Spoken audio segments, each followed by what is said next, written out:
Assalamualaikum warahmatullahi wabarakatuh. Perkenalkan, nama saya Lode Muhammad Garib Tumara dengan NIM B1B123 180. Di sini saya akan memaparkan laporan studi kelayakan bisnis pada PT Pertamina Persero sebagai syarat kelulusan mata kuliah studi kelayakan bisnis yang diampu oleh Ibu Tri Wulandari Nehru Putri SE MSM. Kita masuk pada gambaran umum usaha. PT Pertamina Persero adalah badan usaha milik negara atau BUMN Indonesia yang bergerak di sektor energi terintegrasi dari hulu hingga hilir. Sebagai perusahaan energi nasional, peran utamanya adalah menjamin ketahanan energi nasional mulai dari kegiatan eksplorasi dan produksi minyak dan gas bumi, pengolahan, distribusi, hingga pemasaran bahan bakar minyak atau BBM, liquefied petroleum gas atau LPG, dan produk petrokimia lainnya. Baik, masuk aspek pasar dan pemasaran. Pada poin pertama yaitu ada analisis produk. Ada 6 produk pada PT Pertamina. Yang pertama, upstream subholding, di mana kegiatan usaha Pertamina pada sektor hulu meliputi antara lain aktivitas eksplorasi serta produksi minyak dan gas bumi dengan cakupan seluruh wilayah kerja Pertamina di dalam maupun di luar negeri. Yang kedua, gas subholding. Gas subholding dijalankan melalui PT PGN Tbk dan melaksanakan kegiatan antara lain transmisi gas bumi, niaga gas bumi, pengadaan dan pemasaran liquefied natural gas atau LNG ke pasar domestik dan internasional. Yang ketiga, Power and NRE Subholding. Subholding ini bertanggung jawab pada pelaksanaan sejumlah kegiatan yang terdiri dari eksplorasi dan produksi sumber energi baru dan terbarukan atau EBT. Yang keempat, Komersial dan Trading Subholding.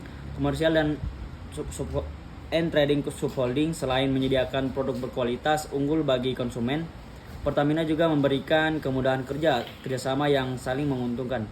Yang kelima yaitu Refining and Petrochemical Subholding, di mana subholding ini bertanggung jawab terhadap kegiatan pengolahan minyak menjadi produk minyak dan produk petrokimia. Yang terakhir yaitu Integrated Marine Logistics Subholding, di mana di sini menyediakan kapal hingga pelayanan pengangkutan dengan kapal. Kemudian pada poin kedua yaitu strategi pemasaran. Ada 4 strategi. Yang pertama, strategi produk. Pertamina berfokus pada diversifikasi portofolio energi. Ini mencakup peningkatan kualitas BBM komersial seperti Pertamax Turbo untuk memenuhi standar emisi tinggi dan kebutuhan kendaraan modern. Yang kedua yaitu strategi harga. Ada 2 poin. Yang pertama, segmen subsidi. Harga ditetapkan oleh pemerintah dengan fokus pada pemerataan dan keterjangkauan. Yang kedua, segmen komersial. Harga ditetapkan secara kompetitif menyesuaikan dengan fluktuasi harga minyak dunia dan strategi harga pesaing. Yang ketiga yaitu strategi distribusi, di mana strateginya adalah menjamin ketersediaan energi di seluruh wilayah, termasuk melalui program BBM satu harga di daerah 3T. Kemudian strategi terakhir yaitu strategi promosi. Promosi didominasi oleh pendekatan digital melalui aplikasi My Pertamina yang berfungsi sebagai pusat loyalty program, cashback, dan engagement pelanggan. Baik, kita masuk pada aspek teknis dan produksi. Pada poin pertama yaitu proses produksi. Proses produksi Pertamina adalah rantai nilai energi yang terintegrasi penuh, melibatkan 3 segmen utama yang saling terkait. Pertama, segmen hulu, berfokus pada eksplorasi dan produksi, yaitu kegiatan mencari cadangan minyak dan gas bumi. Yang kedua yaitu pengolahan. Di sini minyak mentah diolah di kilang minyak melalui proses seperti distilasi dan cracking untuk menghasilkan berbagai produk jadi seperti bahan bakar minyak, LPG, dan produk petrokimia. Yang terakhir yaitu segmen hilir, bertanggung jawab atas pemasaran dan distribusi. Dan pada poin kedua, peralatan dan teknologi. Pada poin pertama itu eksplorasi dan pengoboran canggih. Pertamina menggunakan teknologi geofisika seperti survei seismik 3D dan 4D untuk memetakan formasi reservoir di bawah permukaan laut dan darat. Untuk pengoboran digunakan rig pengoboran modern dan teknik pengoboran terarah. Yang kedua, pengambilan dan peningkatan minyak. Setelah pengoboran digunakan teknologi untuk memaksimalkan jumlah minyak yang dapat diekstrak. Salah satu yang paling penting adalah EOR, yang meliputi injeksi bahan kimia atau injeksi gas CO2. Yang terakhir yaitu pemrosesan dan kontrol otomatis. Di fasilitas kilang Pertamina menggunakan unit proses kompleks seperti FCC dan hydrocracker untuk memecah dan memurnikan minyak mentah menjadi produk jadi seperti bensin, solar, dan lain-lain. Baik, masuk aspek sumber daya manusia atau SDM. Pada poin pertama ada sistem rekrutmen, ada 4 jalur, yaitu jalur pertama, jalur rekrutmen terpusat dan spesifik. Rekrutmen dilakukan melalui 2 jalur utama, yaitu program fresh graduate atau seperti BPS atau BPA untuk lulusan baru, dan experience hire untuk profesional berpengalaman. Yang kedua yaitu seleksi berlapis yang ketat atau multi-stage filter. Ini mencakup seleksi administrasi, tes kompetensi dasar dan bidang, psikotes, wawancara usaha direksi, dan tes kesehatan. Yang ketiga yaitu penekanan pada kompetensi dan tata nilai akhlak, di mana Pertamina mencari kandidat yang memiliki akhlak, yaitu amanah, kompeten, harmonis, loyal, adaptif, dan kolaboratif. Yang terakhir yaitu pemanfaatan platform digital. Seluruh proses rekrutmen mulai dari pendaftaran, pengumuman, hingga pelaksanaan tes awal diintegrasikan melalui platform digital resmi seperti milik Pertamina atau BUMN. Pada poin kedua yaitu pelatihan dan pengembangan SDM. Pelatihan dan pengembangan SDM di Pertamina dikelola secara strategis dan terpusat melalui Pertamina Corporate University atau PCU, yang memastikan seluruh program pembelajaran selaras dengan visi perusahaan energi kelas dunia dan implementasi tata nilai akhlak.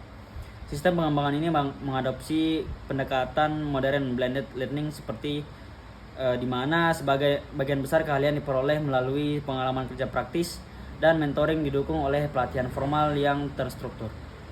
Baik masuk aspek hukum dan legalitas, pada poin pertama ada bentuk badan usaha, di mana bentuk badan usaha resmi dari Pertamina adalah perusahaan perseroan atau persero.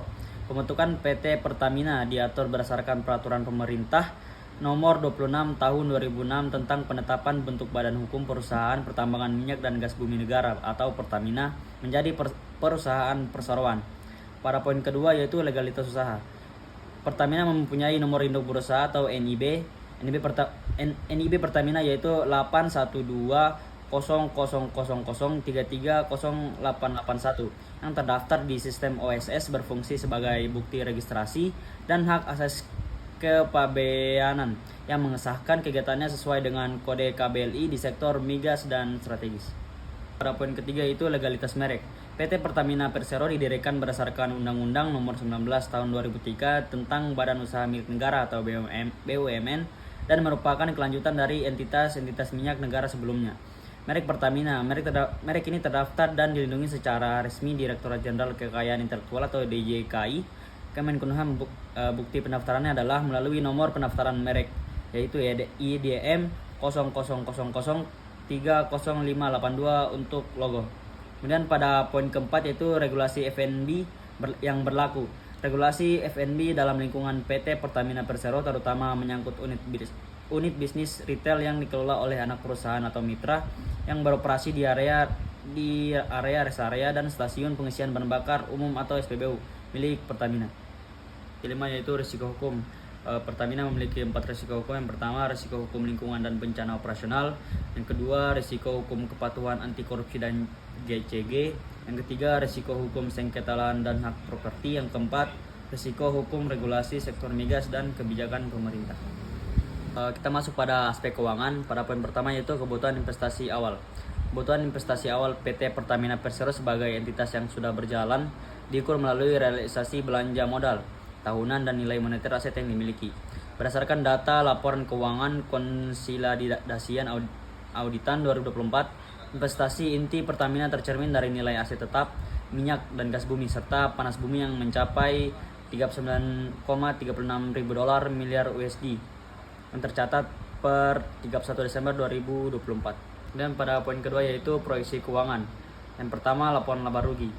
Seperti yang digambar, saya asumsikan bahwasanya laba rugi PT Pertamina Persero tahun 2024 total laba adalah sebesar Rp3.217.870 yang mengalami penurunan pendapatan dari tahun 2023 yaitu sebesar Rp4.364.185. Kemudian pada poin kedua yaitu neraca, saya analisis bahwasanya aset pada PT Pertamina tahun 2024 total aset adalah sebesar Rp89.850.259 mengalami penurunan dari tahun 2023 yaitu sebesar Rp91.123.608.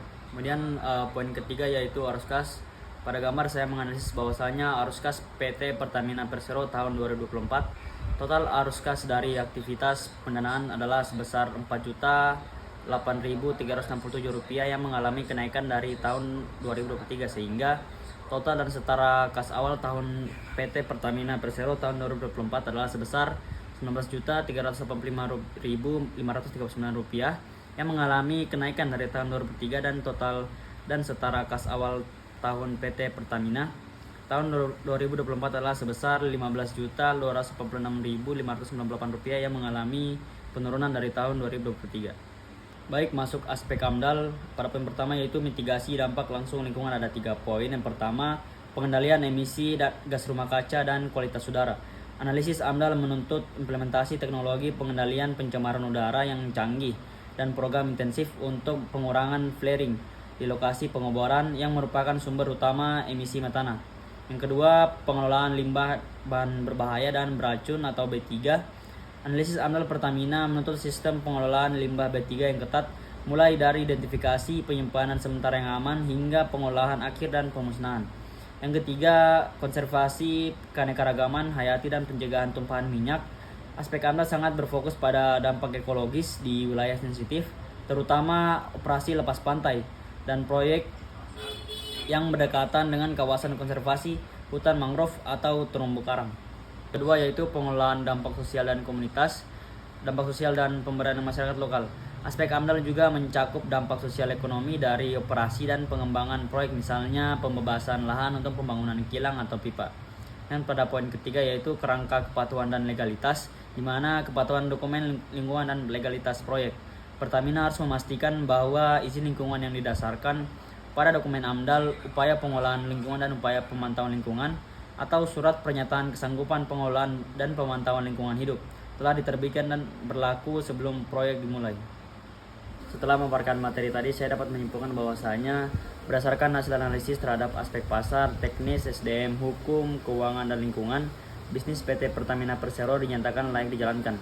Permintaan energi nasional yang stabil, kemampuan produksi yang kuat, tersediaan SDM yang kompeten, legalitas yang lengkap, serta kondisi keuangan yang masih sehat menunjukkan bahwa operasi perusahaan dapat berlanjut secara efisien dan berkelanjutan. Dengan pengelolaan risiko lingkungan dan operasi yang memadai, bisnis Pertamina memiliki prospek jangka panjang yang positif dan tetap strategis bagi kebutuhan energi nasional. Mungkin bisa saya paparkan, kurang lebih yang mohon dimaafkan. Wassalamualaikum warahmatullahi wabarakatuh.